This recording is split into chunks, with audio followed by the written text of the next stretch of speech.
Si vous vous connectez à Google Analytics et que vous êtes encore sur l'ancienne version, vous allez avoir cette pop-up qui apparaît qui vous invite à migrer vers la nouvelle version de Google Analytics. Anciennement, ça s'appelait Universal Analytics et maintenant ça devient Google Analytics 4.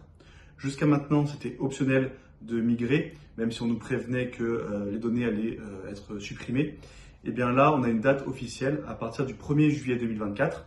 Si vous ne faites pas la migration, vos données seront supprimées et vous ne pourrez plus traquer vos visiteurs. Donc quand vous avez ce message, c'est très simple. Tout ce que vous avez à faire, c'est cliquer ici sur accéder à l'assistant de configuration. Et là, il y a Google qui va vous inviter à créer automatiquement une propriété Google Analytics 4, la nouvelle version. Là, vous avez plusieurs options. Soit vous créez une propriété de zéro, soit vous migrez vers une propriété qui existe déjà. Ça sera dans très peu de cas. Et ici, si vous avez déjà des données qui sont importantes sur Google Analytics, que vous avez fait des réglages spécifiques, que vous voulez conserver, eh bien vous pouvez prendre cette option pour que ça corresponde le plus possible aux paramètres de la propriété actuelle. Donc, vous aurez juste à cliquer ici, mais par contre, vous voyez que ça prend un délai de 5 jours ouvrés, ça sera un petit peu plus long. Moi, je vais cliquer ici sur démarrer. Ici, vous pouvez activer la collecte de données à partir des balises qui sont déjà existantes. Donc la balise que vous avez entrée précédemment lorsque vous avez configuré Google Analytics et qui permet de traquer les données. Donc si vous cochez cette case, ça va utiliser l'ancienne balise. Et si vous la décochez, il va falloir entrer la nouvelle balise de la nouvelle propriété Google Analytics. Moi, je vous conseille de laisser décocher puisque ça prend quelques secondes de mettre la nouvelle balise. Et en laissant les anciennes balises, il y a parfois des petits problèmes sur la récolte des données, notamment lorsque c'est connecté à Google Ads. Donc vous pouvez laisser ça décocher et faire créer et continuer. Ici, on va donc nous inviter à mettre la nouvelle balise sur notre site. Soit on peut l'installer avec un plugin, soit on peut l'installer manuellement. Et ce qu'il faut faire, c'est juste récupérer le numéro qui est ici, donc qui commence par G-, le copier. Et ici, donc, vous allez dans les réglages Google Analytics. Vous avez sûrement ce plugin déjà installé si vous aviez configuré Google Analytics auparavant. Et si vous êtes passé par un autre plugin, il faut juste retourner dans ce plugin, aller dans les réglages et ici remplacer votre ancien ID de suivi par le nouveau. Laissez tout par défaut, puis faire enregistrer les changements. Une fois que c'est fait, vous pouvez cliquer sur tester l'installation. Là, moi, ça ne va pas fonctionner parce que c'est sur un autre site. Donc là, je vais cliquer sur une croix. Là, vous voyez que c'était un site fictif. C'est pour ça qu'il n'a pas détecté la balise.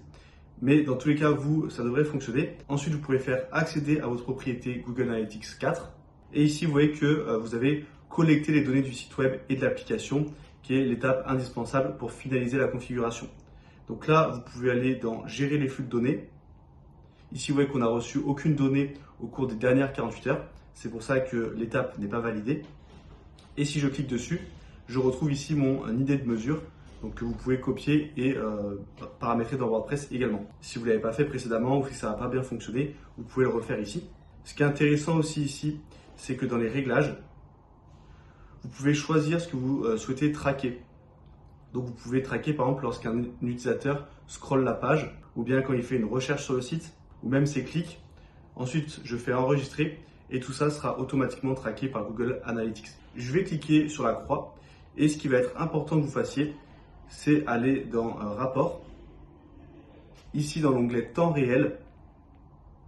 Et ce que vous allez faire, c'est tout simplement en navigation privée, vous connecter à votre site et voir si vous apparaissez ici. Il faut attendre parfois quelques secondes, voire quelques minutes. Vous naviguez un peu sur votre site en navigation privée et vous voyez si vous apparaissez ici. Si vous apparaissez ici, c'est que le suivi a bien été installé. Donc c'est bon, la propriété Google Analytics 4 fonctionne. Vous pouvez donc retourner ici dans l'assistant de configuration. Et là, cette tâche, vous pourrez la marquer comme terminée. Faire marquer quand même comme terminée. Et vous aurez réussi à migrer vers Google Analytics 4. Et Google Analytics 4, vous allez voir que ça change pas mal par rapport à l'ancienne version. On a une toute nouvelle interface. Ici, on retrouve les informations importantes sur la page d'accueil, notamment le nombre de visiteurs. Là, vous pouvez changer la période. Les utilisateurs en direct, juste ici.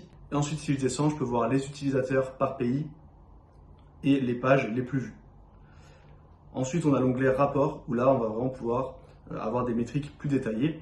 Par exemple, dans acquisition d'utilisateurs, voir quelle est notre source de trafic principale, ou dans engagement, vous avez par exemple événements, Et ça correspond aux événements qu'on a cochés précédemment, notamment le scroll, le clic. Donc là, vous avez plusieurs métriques que vous pouvez analyser. Je vous affiche une vidéo où je vous montre plus en détail comment utiliser Google Analytics 4 et quels sont les chiffres importants à surveiller. Et je vous invite également à télécharger la boîte à outils WordPress pour découvrir les meilleurs outils et plugins pour créer un site professionnel avec WordPress. Et je vous dis à très bientôt pour une nouvelle vidéo.